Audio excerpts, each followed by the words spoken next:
Hi friends, my name is Javita. In this video, we are going to discuss upgrading a corporate network infrastructure, which is Taters Incorporated.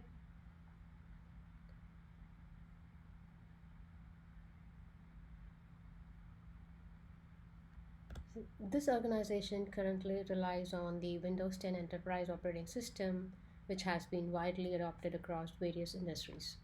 However, despite its popularity and numerous advantages, the system possesses certain challenges for the company. These challenges include compatibility issues with older software and concerns regarding the overall security of the system. As part of long term cost cutting strategies, the organization is exploring the possibility of transitioning to an alternative operating system environment. This exploration is driven by the potential shift of Windows 11 to a subscription based model in the future, which could affect the organization's budget and its operational dynamics.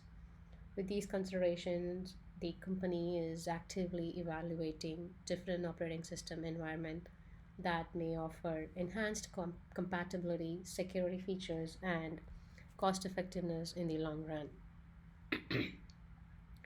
Before discussing the different operating system environment, let's take a look on the drawbacks of Windows 10. Windows 10 requires compulsory updates, which can sometimes cause compatibility issues or slow down your device.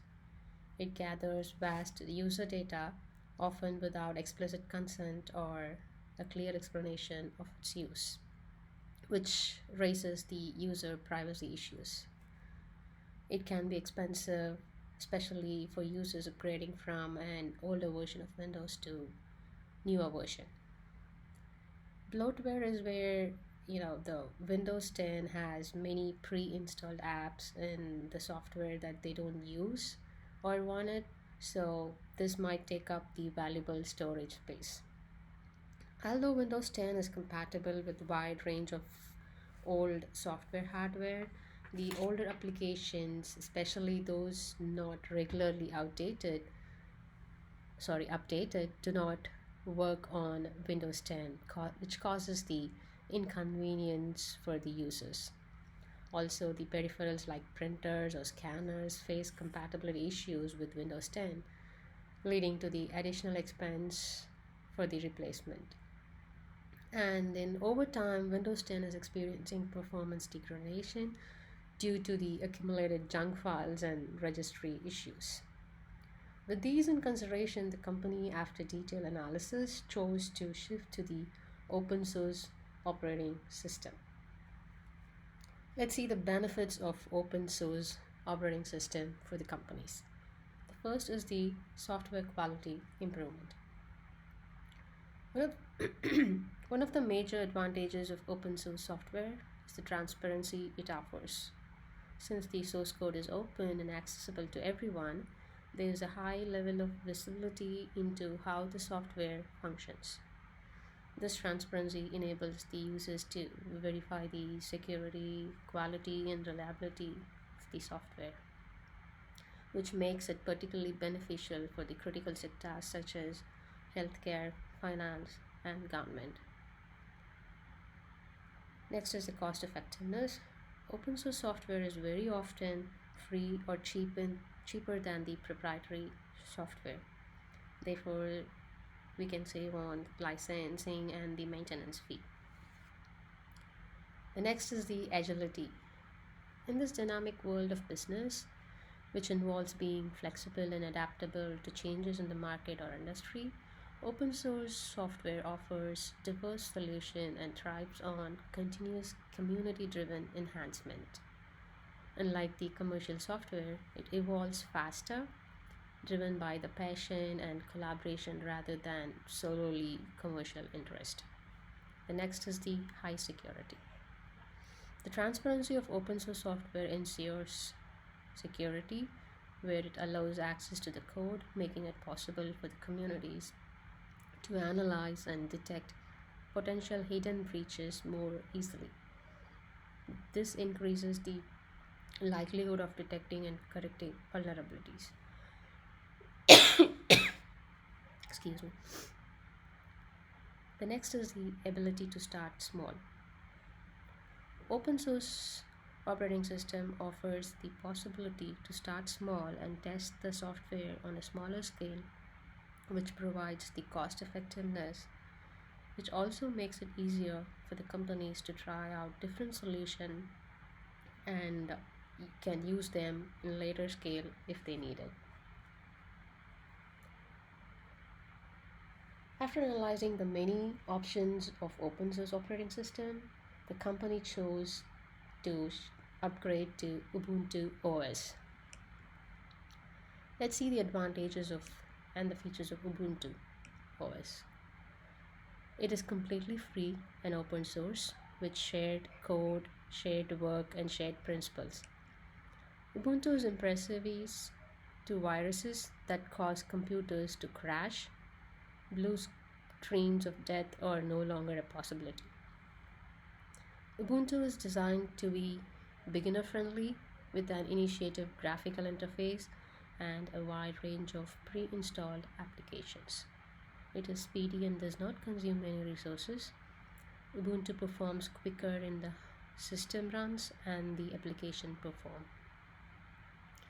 Ubuntu supports a wide range of hardware including desktop computers, laptop servers, and embedded devices. It also provides access to a wide range of software available in its official repositories, making installing and the updating applications easy. During the transition period of the operating system, there can be several issues that might arise during the transition period. So, here are the possible problems that might encounter during the transition. The first is a compatibility issue. Some software applications might not be immediately compatible with the new version of Ubuntu. This can affect both third-party application and some older Ubuntu software not yet updated for new release.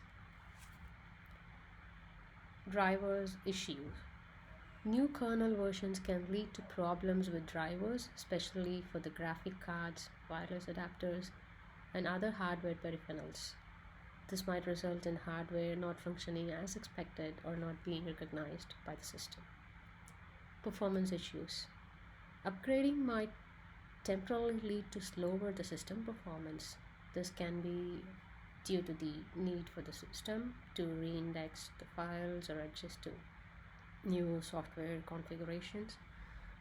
In some cases, older hardware may struggle more with newer software requirements. Transitioning to new version might issue with the booting problem, which includes the bootloader. This could make it difficult to start the system normally.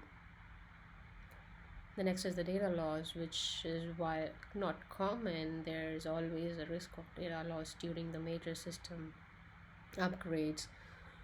This is why backing up important data before starting the upgrade process is crucial. Networking configuration issues. Changes in the network management tools or protocols might result in lost network configurations, which leads to issues with connecting to the internet or network resources. To effectively manage the transition issues during the Ubuntu version upgrade, it's crucial to have a strategic approach. Here are some comprehensive strategic approaches. First is the backup and restore plan. We need to ensure a complete backup of all important data, configuration, and system settings before proceeding with the upgrade. Consider using a cloud storage or an external drive for the backups.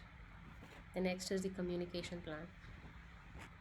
Informing all users about the upcoming changes, potential issues, and the planned timeline for the transition. This establishes a clear channel for reporting issues and seeking support during the upgrade process. Next is the training and support. Providing resources or training sessions to help users adapt to significant UI changes or new functionalities. It is also required to set up a dedicated support team or design power users within the organization to assist others with transition related issues. The next is the documentation and review. Documentation is a crucial step where we need to document all steps taken during the upgrade process, including any issues encountered or and how they were resolved. The next is the phased rollout. By implementing the upgrade in the phases, starting with non-critical system or a test environment allows for identifying and addressing unexpected issues without impacting the entire operation. By carefully planning and executing the upgrade with these strategies, we can minimize the disruption and ensure a smoother transition to the new Ubuntu version.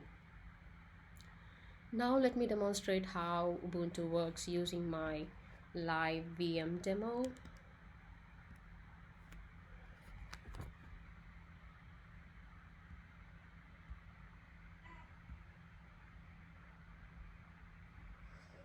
As you can see,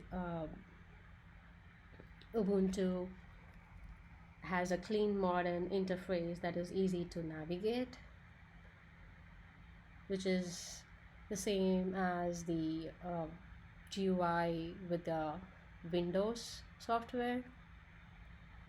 So here I have installed several applications that are commonly used in Taters Incorporated, including Office Writer, which is same as the MS Word,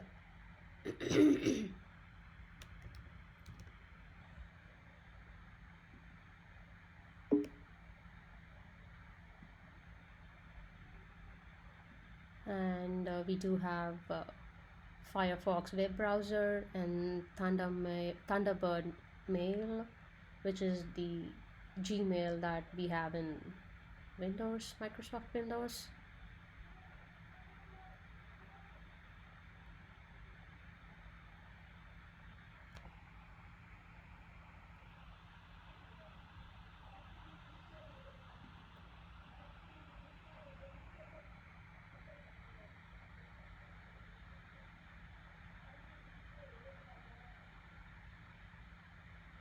So yeah, if you're a new user to this, you need to set up an account for your email address. And here is the App Center, which helps you to download apps that are needed for your company or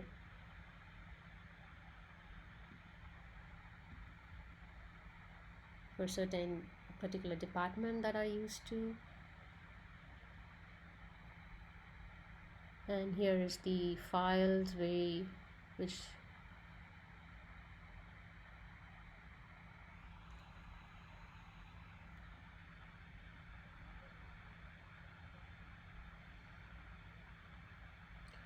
so this is the App Center where you can, if you can download the apps that you wanted to.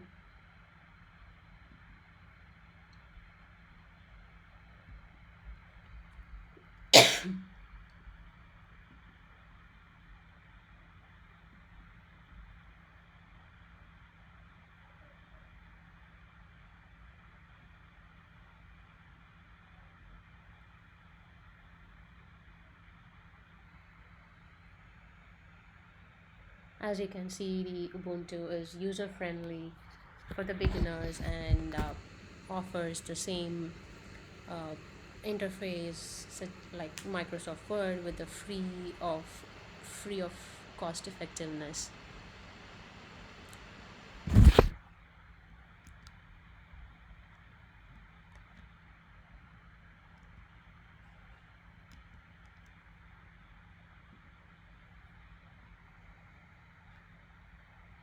So finally, in a conclusion, I conclude that Ubuntu offers a user-friendly graphical user interface similar to Windows. It supports a wide range of applications, making it convenient for users to perform various tasks. One of the key advantages of Ubuntu is its ease of installation, which is designed to be straightforward and user-friendly. Additionally, for those transitioning from another operating system, Ubuntu provides a smooth transition period, typically taking around 6 months to fully adapt to the environment and become proficient in using the system. And that's it. Thank you.